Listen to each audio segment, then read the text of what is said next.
विचारा या. 2 शब्द सांगतो.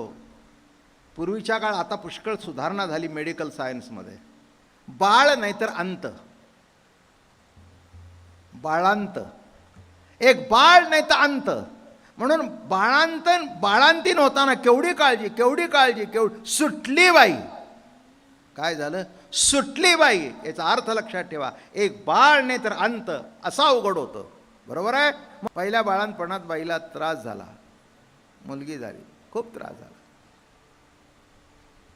मग 2-4 वर्ष गेले. ते म्हणाले अजून एक मुलगा झाला तर बरं होईल. डॉक्टर म्हणाले मागचं बाळांपण विसरलात का? ते म्हणले खरं सांगू का, होताना त्रास झाला खूप, पण त्या मुलीचं तोंड बघितल्यानंतर समाधान झालं. माझं बोलणं कळलं का? तसं जन्म जरी घेतला, त्रास झाला तरी हरकत नाही, पण पांडुरंगात तुझं रूप बघितल्यानंतर सगळा त्रास विसरून गेला. एवढ्या त्रास होऊन त्या बाळाचं मुख बघितल्यानंतर ती विसरून गेली.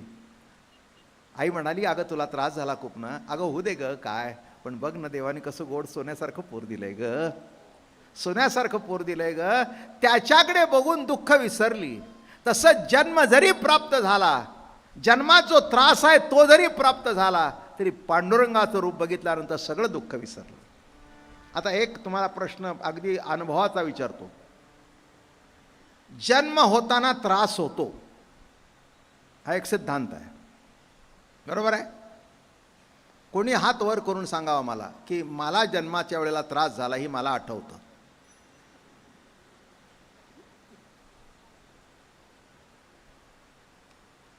आहे इथे कोणी जन्माचा त्रास सांगणार? अरे एवढ्या समाजात एक सुद्धा नाही. मग त्रास जर नाही तर तक्रार का? ऐकीव गोष्टी आईने सांगितलं, आजीने सांगितलं, लवकर होत नव्हतं, मग मोठा डॉक्टर बोलवला. मग आता मला सांगा, एक सांगू, कळण्यात दुःख आहे, न कळण्यात दुःखच नाही. दुःख कशात आहे? कळलं तर दुःख आहे, जिथपर्यंत कळत नाही तिथपर्यंत दुःख नाही. माझी बायपास झाली. ते म्हणाले बरंच मोठं ऑपरेशन आहे. म्हटलं कितीही करा, मला कळून देऊ नका म्हणजे झालं. उभं फाडा, आडवं फाडा, काय फाडायचे ते फाडा, पण मला कळून देऊ. आणि खरंच आहे हो, 4 तास ऑपरेशन झालं, 5 ब्लॉक होते, पण शेवटपर्यंत कळलं नाही मला. काय हा माणसं म्हणतात काही त्रास झाला नाही, एवढं होऊन त्रास नाही झाला. याचा अर्थ कळलं का? कळलं तर दुःख आहे, न कळलं तर दुःख नाही. एक तुमचा पाहुणा गेलाय केव्हा महिन्यापूर्वी, पूर्वीच्या काळी लवकर कळत नसे, मग केव्हा तरी निरोप आला की अमके तमके गेले, त्या दिवशी हे रडू लागले. हा करू शेजारचे काय झाले? अहो म्हणले ते गेले आमच्या जवळचे. किती दिवस झाले? महिना. मग आज का रडताय? आज कळलं म्हणजे म्हणजे मेलं हे कळलं म्हणजे कळण्यात दुःख आहे. नाही कळलं तर दुःख कुठे? कुठे दुःख आहे?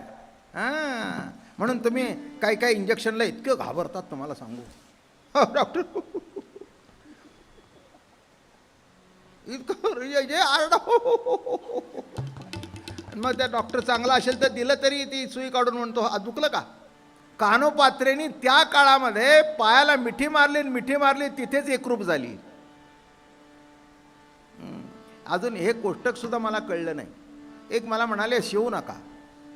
म्हटलं मी शिवत नाही, पण तो मला शिवलाय त्याचं काय? नाही, याच्यातलं काही उत्तर आहे का तुमच्याकडे? तू शिव नको मला कळलं, पण तो शिवलाय त्याचं काय? मी देवाला शिवायचं नाही, पण देव मला शिवल्याशिवाय मी जिवंत राहू शकत नाही. मी शिवलो नाही, पण तो शिवतोय, जाऊ द्या त्यांचं. तो शिवलेला आहे एवढं जरी कळलं तरी तुम्ही शिव झाला. आणि शिव कळला नाही तर शव आहातच. शब्द किती जवळ आहेत. कळलं तर शिव, नाही तर शव. शव त्याचा उपयोग काही नाही, म्हणून लवकरात लवकर पोचून टाकायचं. तसं महाराज या ठिकाणी म्हणाले आत्मस्थिती का नको, पुढे सरूया. देई निरंतर चरण सेवा, जन्मोजन्मी तुझा दास पुरुषोत्तमा. अरे पुरुषोत्तमा, जन्मोजन्मी तुझा दास होऊन राहीन. याच्यामध्ये अजून गंमत पुन्हा आली.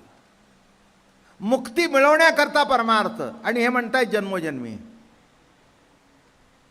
किती गंमत आहे बघा. कसे भाग दोन होतात बघा. काय कशा करता पोथी पुराण? अहो ह्याच्यातून सुटलं पाहिजे. हे पोथी पुराण ऐकून येतात ना, खरंच आहे बाई, सगळं वाईट आहे, हे मिथ्या आहे, ह्या मोहात अडकून बरं नाही, त्याच्यातून वेळ काढून या. अरे कशाचा मोहन, कशाची मुक्ती? महाराज म्हणाले, तू माझ्याबरोबर असल्यानंतर घेईन जन्मांतरे हेची कराया करे. जन्म घेईन मी, जन्माला घाबरत नाही. रोज दृष्टांत देतो. आई बरोबर असल्यानंतर रस्त्याने प्रवास करताना घाबरू नाही, बाप बरोबर असताना घाबरू नाही. तसं जन्म घेत असताना प्रभू जर बरोबर असेल तर घाबरायचं काय कारण आहे? काय कारण आहे? साधं सरळ गणित आहे. अंबरीश राजाला शाप दिला दुर्वासाने, 10 जन्म गर्भवास.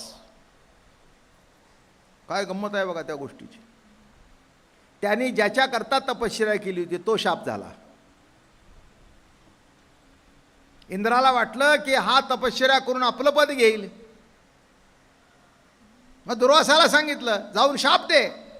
थोडक्यात पारणं सुटायच्या वेळ होऊन गेली, त्याच्यानंतर आले. त्यांचं द्वादशीचं पारणं होतं, एकादशी सोडवायची. ते म्हणायचे लवकर या, सूर्य उदयापूर्वी मी सोडतो. येतो म्हणले, माझी वाट बघा. आले नाहीत. मुद्दाम उशीर करायचा आणि शाप द्यायचा, ऐकलं नाही म्हणून. ऋषीने हेच केलं. आशीर्वाद किती दिले मला माहिती नाही, पण शापाची यादी भरपूर आहे. संतांनी कुणालाही त्रास दिला नाही, पण संतांना त्रास दिल्याची यादी भरपूर आहे. ऋषी आणि संत फरक कळला का? कुणालाही शाप नाही, कुणालाही शाप नाही. कधी तोंडातून वाकडं निघाल असं नाही. तुकाराम महाराजांचा एवढा छळ झाला, वाकडं नाही. गंबाजीने केलं, रामेश्वर भट्टाने केला, गावच्या पाटलांनी गावातून बाहेर काढलं. एक शब्द नाही. काय सामर्थ्य असलं पाहिजे. एक लक्षात ठेवा, दुःख सुद्धा पचवण्याचं सामर्थ्य असलं पाहिजे. दुःख सुद्धा पचवण्याचं सामर्थ्य असलं पाहिजे. निंदा सुद्धा पचवण्याचं सामर्थ्य असलं पाहिजे. तुकाराम महाराजांच्या जवळ ते होतं, म्हणून संप्रदायाच्या कळसावर जाऊन बसले. किती कौतुक आहे. कुणी मंदिर बांधलं? यातली रेती कुठून आणली? सिमेंट कुठून आणलं? याचा प्लॅन कोणी तयार केला? चपल्या बाहेर काढा, देवळात निघालाय.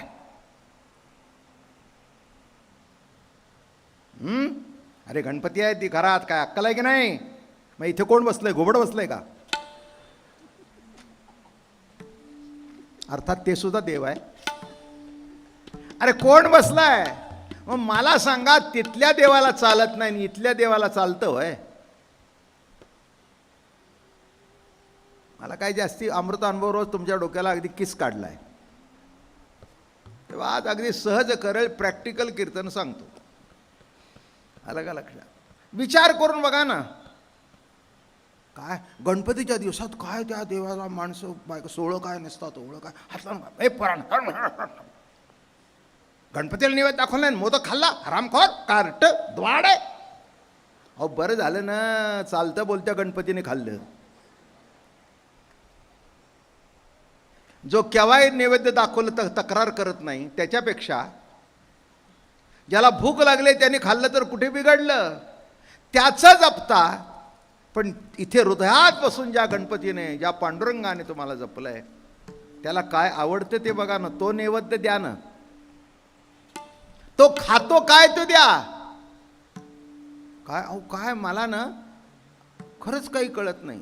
तरी आता मी काही स्तुती, ज्यांनी कार्यक्रम ठेवला म्हणून स्तुती करायची वगैरे माझ्या स्वभावात तसं कधीच नसतं. पण एक लक्षात ठेवा, या मंडळीने खूप जनजागृती केली आहे. गणपतीच्या उत्सवाबद्दल कसा असावा, काय असावा, शुचिरभूतपणा कसा असावा. अहो पूर्वीपासून आम्ही सांगतोय, अरे गणपती बसवता त्याचा सुदृढ नीट तरी ठेवा ना. त्याला नैवेद्य काय दाखवायला पाहिजे तिथला नीट करा, मग इथलाही बघा की इथल्या गणपतीला काय पाहिजे, इथल्या पांडुरंगा. हे बघा गणपतीचा परमात्मा एकच आहे, निरनिराळ्या नावाने हाक मारले तरी. ओ नमो ज्याद्या वेद प्रतिपाद्या जय ये ससंवेद्यात्मरूपा देवा तूच गणेश, देवा तूच गणेश. सर्व भूतांच्या हृदयस्थ. त्याला कधी गणपती म्हणून हाक मारली, कधी विठ्ठल म्हणून हाक मारली, कधी राम म्हणून हाक मारली, कधी कृष्ण म्हणून हाक मारली, पण तत्व तेच आहे. तत्व तेच आहे. माती तीच आहे. माझं बोलणं कळलं का? माती तीच आहे. काहीचा गणपती केला, आता गणपती संपल्यानंतर दुर्गा मातेचा उत्सव होईल, तिची मूर्ती सुरू झाली. याचा अर्थ मुळात तत्व तेच आहे. पण त्या तत्वाला काय आवडतं? नीट विचार करा ना. तुम्ही बसवलेली देवळं एवढी पवित्र, तर देवाने बसवलेलं स्थापना केलेलं देऊळ किती पवित्र ठेवलं पाहिजे. एवढं जरी 1 महिन्यात कळलं तरी पुष्कळ बरं होईल. काय करायचंय बाकीचं कळून नाही. अगदी सध्या स्वच्छता अभियान आलंय, अगदी बरोबर आहे. गाव स्वच्छ पाहिजे, पण किमान पहिलं घर तरी स्वच्छ ठेवा, तिथून तरी सुरुवात करा. नाहीतर वरून कोणी जाताना टोपली होता. अहो, हे मी मुंबईत राहून अनुभवलंय. माझी गाडी उभी असते, वर राहून उभं राहून पिस्कार मारायची गाडीवर.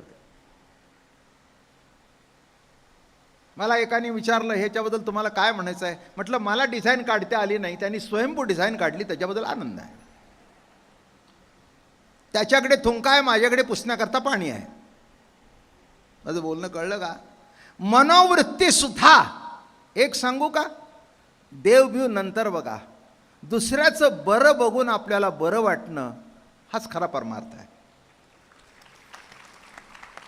इथून सुरुवात करा, इथून सुरुवात करा. दुसऱ्याचं बरं वाटलं ना, वा छान आहे, हां घर छान घेतलं वा, हां छान छान छान छान, हां पुढच्या वेळेला मोठ्या घरात यायला पाहिजे आम्ही तुमच्या, असं म्हणा. गेलो तो घर काय सजवलंय, कसा पैसा कमवला आम्हाला माहिती आहे, काय करायचंय तुला. त्याने कसा कमावला असेल तर वॉरंट त्याला येईल, धरून तू त्याला नेतील का तुला नेतील, एवढी काळजी तुला करायचं काय कारण आहे.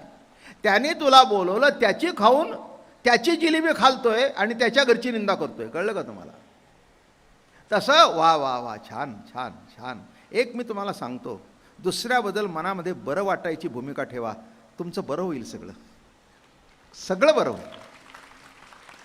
बघा, तुम्ही प्रयोग तर करून बघा. कोणी काही वाकडं सांगत असेल तर सांगा, आमच्याकडे सांगायचं नाही, दुसरीकडे जाऊन सांग. पण आमचे कान इतके आतुर असतात. त्यांचं लग्न जमलं हे ऐकायला नाही, मोडलं हे ऐकण्याकरता 10 मिनिटं घालवेल. कसं मोडलं, काय झालं, यांच्याकडून आता काय तुझं नवऱ्याचं आहे ना चांगलं, का तिचा विचार करतेस. माझं बोलणं लक्षात ठेवा. वाईट ऐकण्याकरता जेवढे कान आतुर असतात, तेवढे चांगले ऐकण्याकरता नसतात. म्हणून कीर्तनाला येणाऱ्या तरुण मंडळीला सुद्धा त्यांचे मित्र म्हणतात, हे काय वय आहे का तुझं हे ऐकण्याचं. नाही नाही, मी मागेच सांगितलंय मागच्या कीर्तनात की ज्ञानोबारायाला हे जर कळलं असतं तर 16व्या वर्षी ज्ञानेश्वरी लिहिलीच नसती, म्हातारपणी लिहिली असती. माझं बोलणं कळलं का? 16व्या वर्षी ज्ञानेश्वरी लिहिलीच नसती. शंकराचार्यांचं जीवन सुद्धा लवकर आटपलं. ही सगळी तरुण वयात कार्य करून समाधी घेतलेली मंडळी आहेत. मग आता मला सांगा, तरुण वयामध्ये अमकं करावं का तमकं करावं असं काही प्रश्न नाही आहे. तरुण जायचं असेल तर तरुणाला हे करायलाच पाहिजे. 2 अर्थ बघा. तरुण जायचं असेल तर तरुणाला पर्याय नाही सध्याच्या काळामध्ये. कर्मणूक निराळी आणि तरण निराळं. माझं बोलणं कळलं का? कर्मणूक निराळी, तसं परमार्थ ही कर्मणूक नाही आहे, तर जीवनामध्ये उद्धार करणं आहे आपला आपण. आणि त्याच्याकरता तुकाराम महाराज म्हणले, बाकीची ती आत्मस्थिती ब्रह्मस्थिती मला काही नको आहे. आणि खरंच आहे, तुमचंही त्याच्या वाचून काही नडलेलं नाही. कोणाचं नडलंय नाही का? ब्रह्म काय आत्मा काय हे आमच्यासारखे जे उद्योग आहेत, ज्याला कीर्तन करायचं अभ्यास करायचा आहे, ब्रह्म काय आत्मा काय साक्षी काय जडात्मा काय जीवात्मा काय साक्षी काय कुटस्थ काय नाही का, परिणामवाद काय अणुपरिणामवाद काय, याच्यातलं काही कळलं मगासपासून सांगतोय तर. द्वैत काय अद्वैत काय केवल अद्वैत काय, पूर्ण अद्वैत काय. तुम्ही म्हणाल बाबा महाराज कशा करता वेळ घालवताय, याचा अर्थ लक्षात घ्या. हे कळलं नाही जरी तरी कटावर कर ठेवून बा पांडुरंगा एवढं जरी कळलं ते सगळे शब्द कळले. माझं बोलणं कळलं का. कटावर कर ठेवून आत्मसत्ता तुमच्याकरता सगुण साकार झालेली आहे. कोणची गोष्ट निर्गुण असून जमत नाही. निर्गुणाचं रूपांतर सगुणामध्ये होतं तेव्हा समाधान आहे. कल्पनेत मूल असून जमत नाही, प्रत्यक्षात व्हावं लागतं. कल्पनेत सुंदर वस्तू असून जमत नाही, प्रत्यक्षात यावी लागते. तसं कल्पनेत देव असून भागत नाही, तो प्रत्यक्ष दर्शन घडावं लागतं. मग त्याचं दर्शन जर घ्यायचं असेल तर महाराज म्हणाले सध्या त्याचा मुक्काम पंढरपूरला आहे. कृतत्रेत द्वापारामध्ये वैकुंठाला होता आणि आता कलियुगामध्ये पंढरपूरमध्ये मुक्काम आहे. याचा अर्थ राज्य सर्व ठिकाणी आहे पण मुक्काम तिथे आहे. माझं बोलणं कळलं का. दिल्लीचं राज्य भारतभर आहे पण प्रेसिडेंट दिल्लीमध्ये राहतो. पण दिल्लीमध्ये राहतो याचा अर्थ त्याची सत्ता इथे नाही का. तसं पांडुरंग जरी पंढरीमध्ये असला तरी त्याच्या अस्तित्वाने सर्व तुमचं आमचं अस्तित्व आहे. म्हणून महाराज म्हणाले कलियुगामध्ये पांडुरंगाचा अवतार आणि कसा झाला, सर्व स्तरातल्या लोकांचा उद्धार करण्याकरता झाला. भेदभाव बिलकुल नाही. ब्राह्मण का क्षत्रिय का वैश्य का शूद्र नवे नवे नवे नवे याच्या पलीकडे जातो. गणिकेच्या मुलीचा सुद्धा उद्धार झाला, कानोपात्रेचा सुद्धा उद्धार झाला.